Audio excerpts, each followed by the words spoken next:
Hi everybody, I'm Mike McCrory, and this is Would You Make It?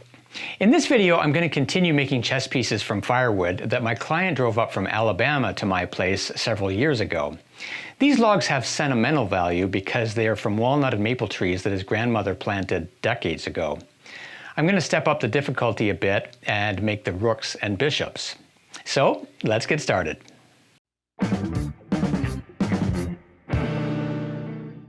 I have already stabilized the wood with resin and turned the blanks into cylinders, so now I will start by drilling a hole in the bottom end so that I can add lead weights.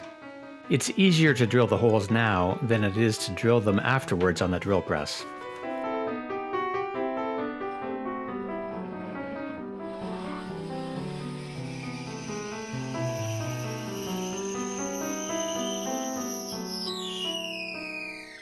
I'm starting with a rook, and I will turn the base down to the diameter of the existing rook that I have.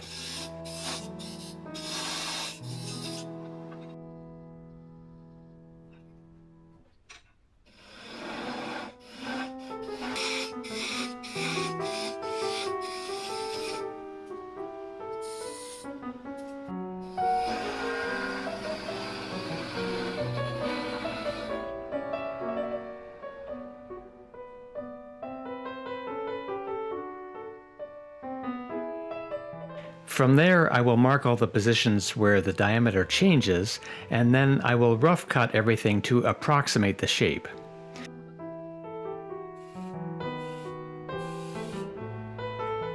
I'm turning everything with a parting tool at this point.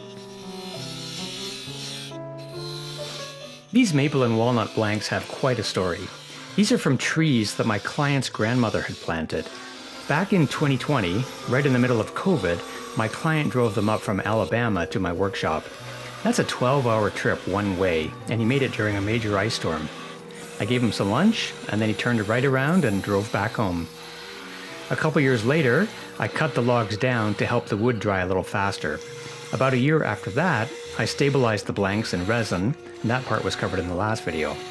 And now, 5 years later, I'm finally turning them into chess pieces. This client has been incredibly patient. These are actually the same logs I used to make his chessboard 2 years ago. Since then, he's asked me to also build a travel chessboard, 2 jewelry boxes, and a chess clock from the remaining wood. He's also asked me to update the original board and to make a box to hold these chess pieces. So I will release those projects in upcoming videos. I'm using the existing rook to set the calipers, and I continue to turn until I get the approximate shape.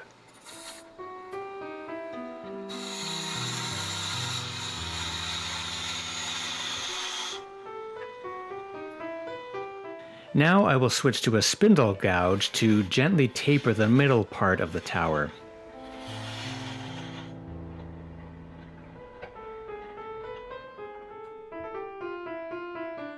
And now I'll use a skew chisel to add a bead near the base.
And then I will add a bevel cut to the base and round everything over.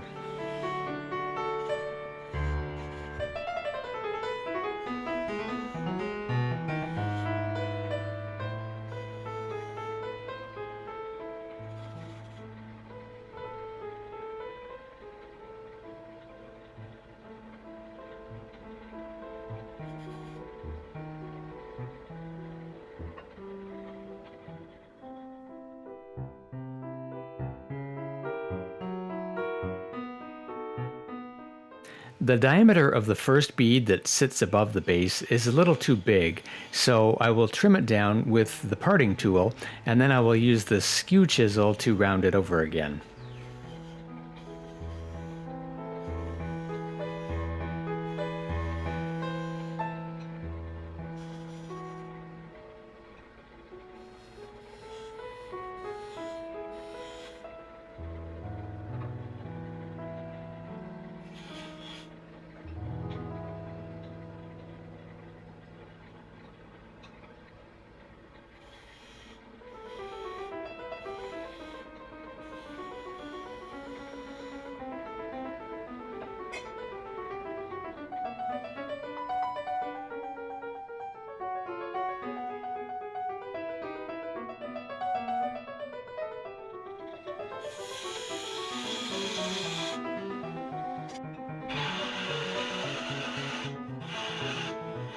Now I will cut off the top and rely on the chuck to hold the pieces securely.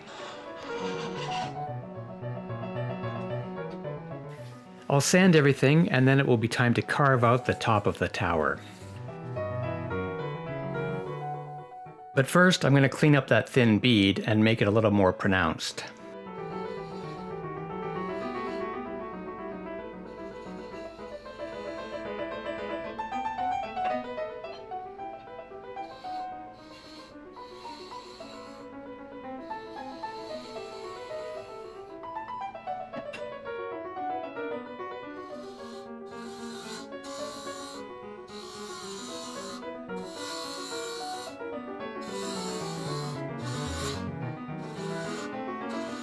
I started with a regular spindle gouge to remove the bulk of the material, and then I switched to a narrow fingernail spindle gouge to help work in that tight space.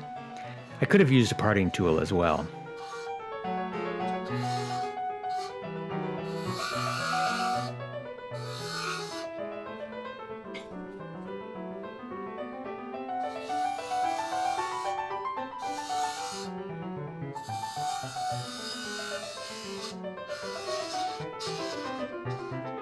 I had to carve deeper, but the autofocus in my camera went crazy, so I cut out the remainder that was blurry.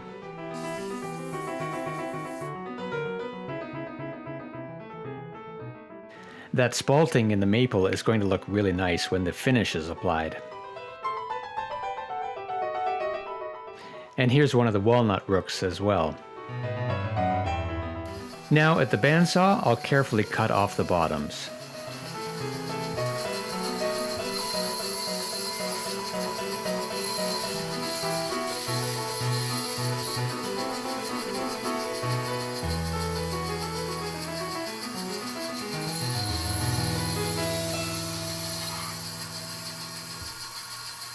Now I will turn a bishop. In this case, I'm going to do the whole thing with a single camera without switching to other cameras so that you can see the entire process from start to finish. And I'll leave a timer running in the upper right corner so you can see how long it took. I have the video sped up 3 times, but the timer is sped up the same amount, so this shows the total elapsed time. I'll cut the base down to the correct diameter, and then I will mark the key positions from my existing bishop.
Right now I'm adding a bead using a skew chisel, but I'll put a top view in the upper left corner to give you a better idea of what I'm doing.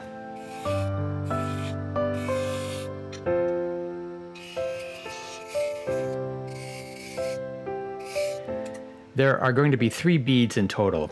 Now I'm using a thin curved parting tool between the beads to clean up the spacing.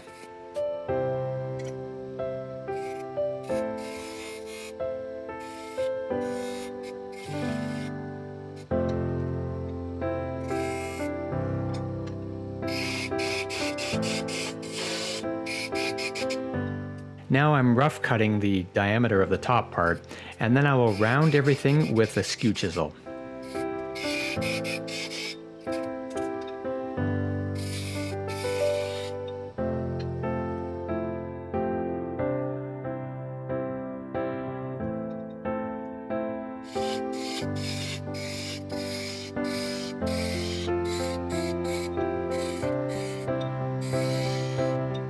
There's a little sphere that I will add at the top, so I'll turn the diameter down and then switch back to a skew chisel to round it.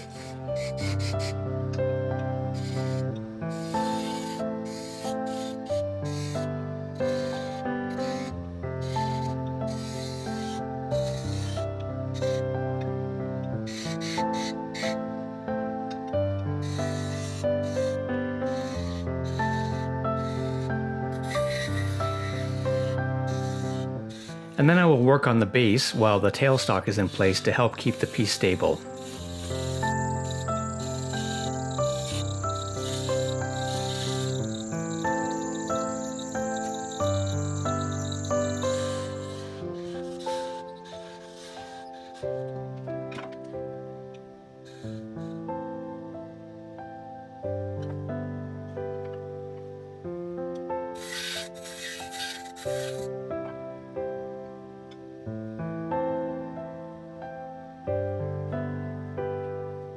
I probably would have been smarter to use a spindle gouge and taper the middle portion before releasing the tailstock, but it still worked out okay. Now I'm relying on the chuck to hold the piece.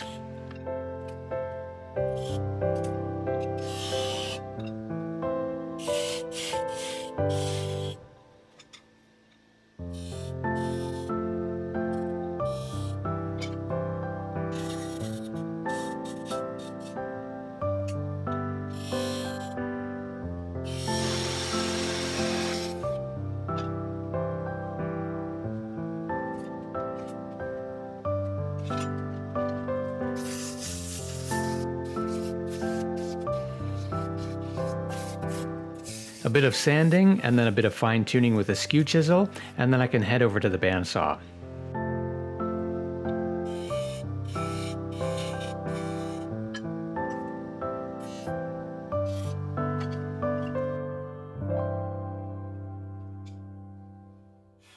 I cut off the bases and then I used the same blade to cut an angled slit.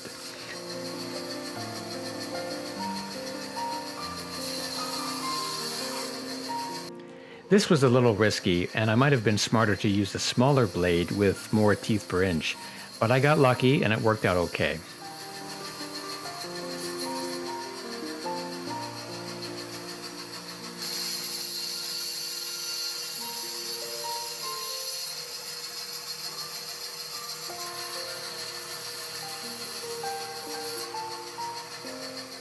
The last thing I need to do is to cassellate the rooks.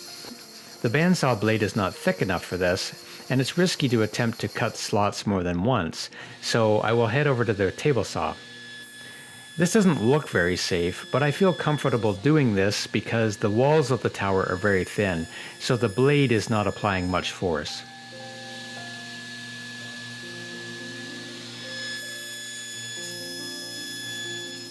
I had marked the 3 positions on each piece and then cut all the way through to get a total of 6 grooves.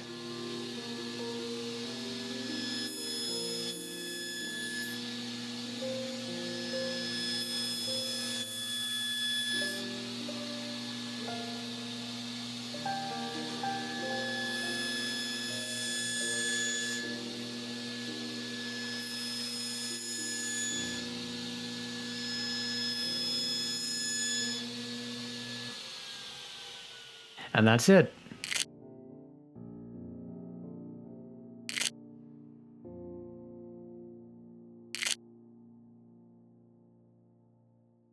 So I gotta ask, would you make it?